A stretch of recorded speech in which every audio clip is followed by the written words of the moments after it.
E o Eterno disse: Quem disse que você está nu? Você comeu da árvore de que eu proibi de comer? Bem-vindos. Hoje vamos olhar para uma cena que, pronto, toda a gente conhece, mesmo que não conheça os detalhes. Jardim do Éden. Adão e Eva escondidos, cheios de vergonha.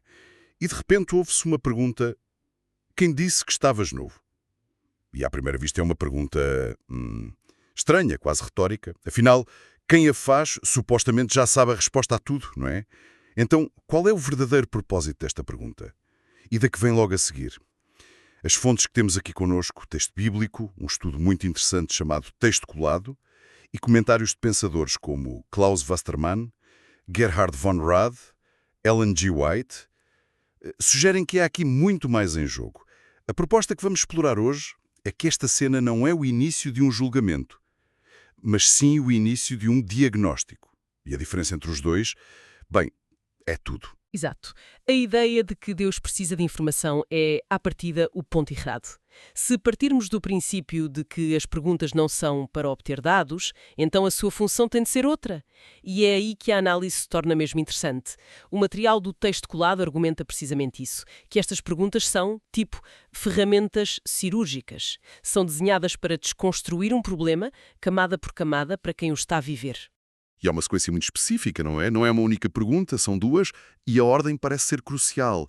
Primeiro, quem disse que estavas nu? E só depois, comeste da árvore de que te proibi de comer?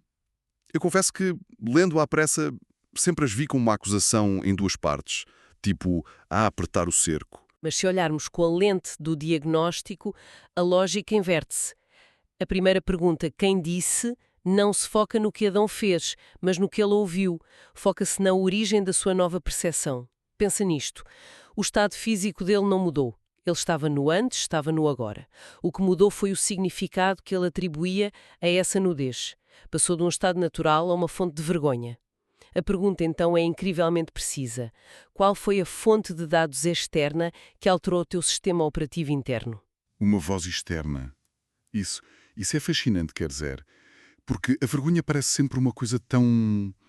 Nossa, não é? Tão interna? Tão pessoal.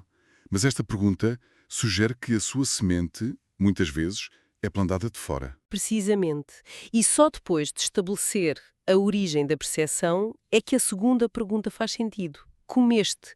Esta já aponta para a ação, para a escolha pessoal. A sequência é claríssima. Primeiro, qual foi a influência que mudou a tua forma de ver o mundo? E segundo, qual foi o ato que permitiu que essa influência entrasse? Uma das notas nas nossas fontes, chamada curiosidade bíblica, sublinha exatamente isto. A restauração começa por identificar a origem da mudança interior antes mesmo de confrontar o ato. É um processo que vai do ouvido para a mão, da percepção para a ação. Vamos ficar um pouco mais nessa primeira pergunta, porque me parece ser o ponto mais inesperado de toda esta análise. Quem disse? Se a vergonha de Adão não nasceu do corpo dele, mas de uma voz, a pergunta divina está a fazer algo radical. Está a dar-lhe uma ferramenta para auditar as suas próprias emoções. Está a dizer, esse sentimento que parece ser teu, que parece ser a verdade absoluta sobre ti, teve uma origem. Vamos encontrá-la. E é aqui que os comentários teológicos, como o de Klaus Westermann que temos nas fontes, se tornam tão úteis.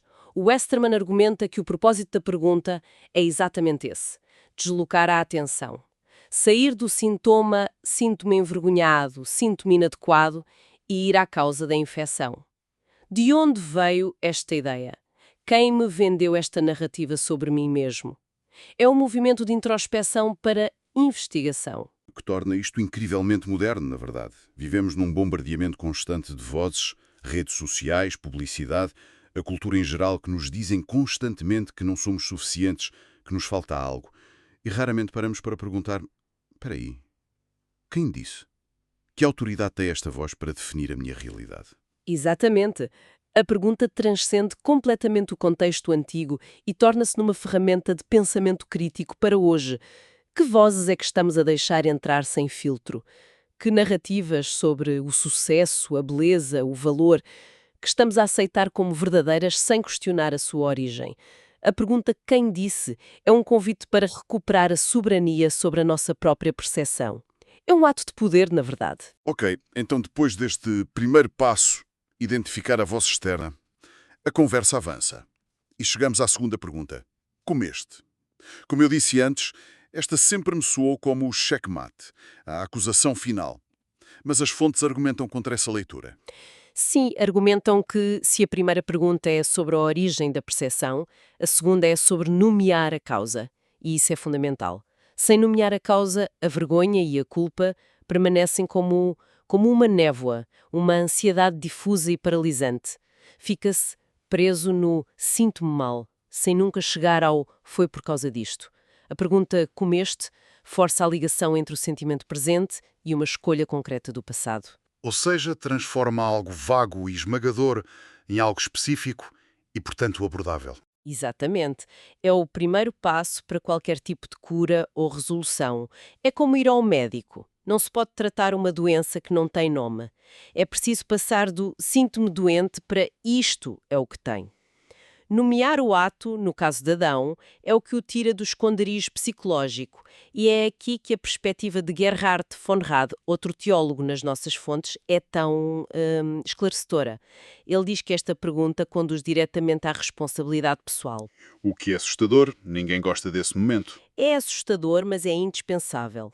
Von Rad defende que sem essa aceitação de responsabilidade, a reconciliação é impossível.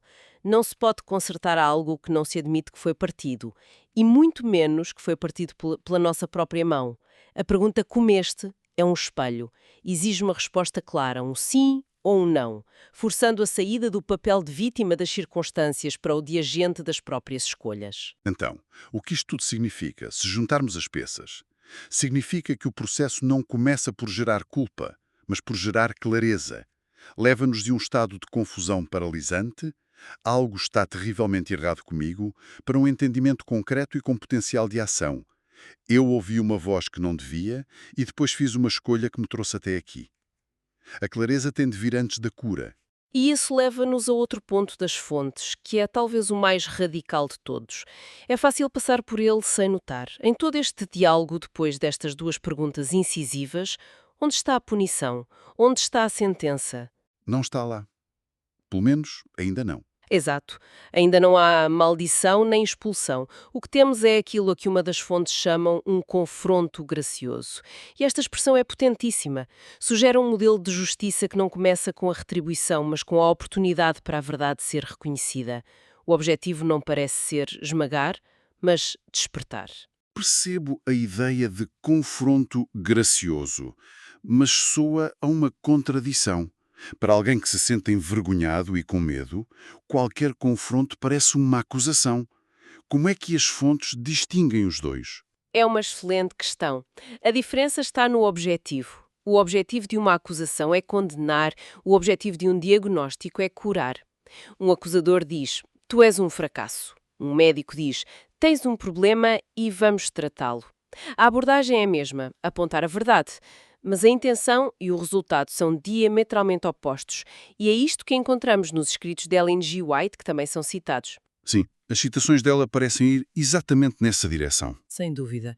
Uma citação do livro Patriarcas e Profetas diz algo como Deus conduziu Adão a reconhecer a sua transgressão por meio de perguntas que despertassem a consciência. A palavra-chave é despertar. Não é impor, esmagar ou humilhar. É como abanar alguém gentilmente para que acorde. A outra citação, do livro Educação, reforça a ideia.